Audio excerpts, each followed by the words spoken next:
कहानी का नाम है रघु सच्ची शिक्षा। अच्छा भैया। एक बार की बात है किसी जंगल में एक साधु महात्मा जी का आश्रम था। जंगल के बीचों बीच आश्रम बहुत ही रमणीय एवं मन को शांति पहुंचाने वाला था। उस आश्रम के अंदर सभी साधु संत महात्मा अपने शिष्यों को विभिन्न प्रकार की शिक्षा प्रदान करते थे। उनके सभी शिष्य साधु महात्मा संतों की बहुत इज्जत करते थे। उन साधु संत महात्माओं की प्रसिद्धि बहुत दूर दूर तक फैल गई। दूर दूर के राज्यों में उनका बहुत नाम हुआ और दूर दूर के शहरों, दूर दूर के गांव में वह बहुत प्रसिद्ध हो गए। उनकी प्रशंसा सुनकर दो व्यक्ति उनके पास आए और बोले, गुरुजी, क्या आप हमको शिष्य के रूप में स्वीकार करेंगे? तो महात्मा जी बोले कि हाँ, मैं तुम्हें शिष्य के रूप में स्वीकार कर लूंगा, बिल्कुल स्वीकार करूंगा, क्योंकि तुम अच्छे कुल से भी हो। और मगर मेरी एक कसौटी है जिसे तुम दोनों ने अगर पूरा कर लिया तो तुम दोनों को मैं अपना शिष्य बना लूंगा। तो उन्होंने कहा, क्या कसौटी है गुरुजी? तो वो बोले कि एक कमरे में जाओ, एक मिट्टी के कबूतर का पुतला रखा हुआ है, उसे लेके आओ। वो ले आए। फिर उन्होंने बोला गुरुजी ने कि ये देखो, इनकी तुम्हें नार तोड़नी है, कहीं पे भी इनकी नार तोड़ देना, मगर तुम्हें कोई देख ना रहा हो ना, वरना फिर तुम्हारी ये कसौटी अधूरी रह जाएगी। उन्होंने कहा, ये तो बहुत सरल काम है। उन्होंने अपने मन में सोचा कि गुरुजी की कसौटी तो हम यूं पार कर देंगे, यूं।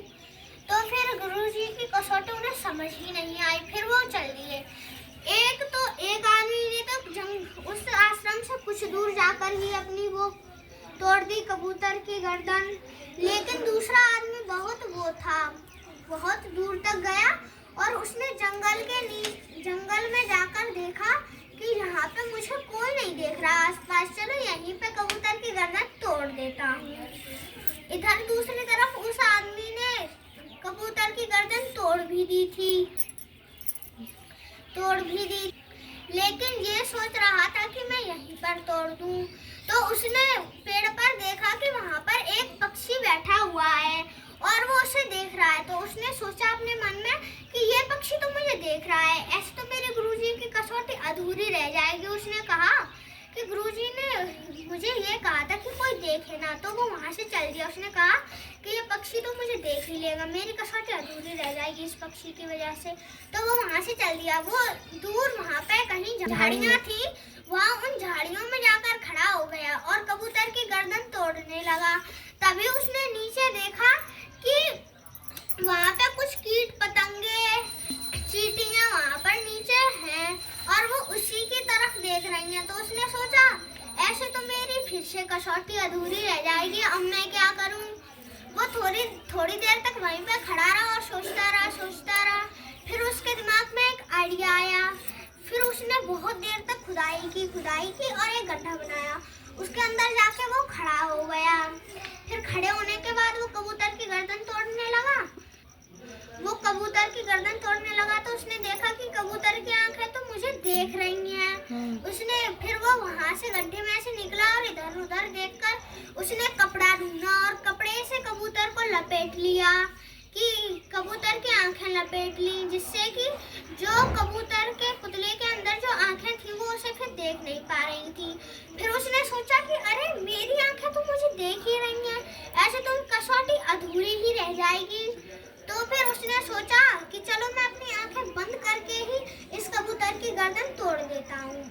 उसने आंखें बंद कर ली और सोचने लगा, ना तो अब मुझे इस कबूतर की आंखें देख रही हैं, ना ही मुझे मेरी आंखें देख रही हैं। तभी उसके अंदर से आवाज आई, अरे, ये क्या कर रहे हो? मैं तो तुम्हें देख रहा हूँ। वो आवाज उसकी अंतरात्मा की थी। उसने कहा, तो फिर वो समझ गया कि गुरुजी की कसौटी क्या थी। तो वो फिर गया आश्रम में, चलते वो आश्रम में पहुंच गया। आश्रम में जाने के बाद उसने पूछा, कहा मतलब कि गुरुजी मेरी कसौटी तो अधूरी रह गई, क्योंकि उसने अपने जंगल में बीती हुई सारी घटनाएं बताई। तो फिर उसने कहा, गुरुजी मेरी कसौटी पूरी नहीं हुई है। तो फिर उसने पूछा, गुरुजी वो वाला आदमी कहाँ है जो मेरे साथ और आया था? गुरुजी ने कही, तुम कसौटी में फेल नहीं हुए हो, तुम पास हो गए हो। मगर वो जो था वो फेल हो गया, क्योंकि उसने सोचा कि मैं इस कसौटी की, उसने गर्दन अपनी आंखों से खोले और उसने इधर उधर भी नहीं देखा और उसने तोड़ दी वहीं के वहीं। तो वो कसौटी में फेल हो गया। इसीलिए अब तुम कसौटी में हो गए हो पास, तुम मेरे शिष्य बिल्कुल बनोगे। शिष्य, आज से तुम मेरे शिष्य हो, मैं तुम्हारा गुरुजी हूँ। तो बताओ रघु, बता कहानी। अच्छा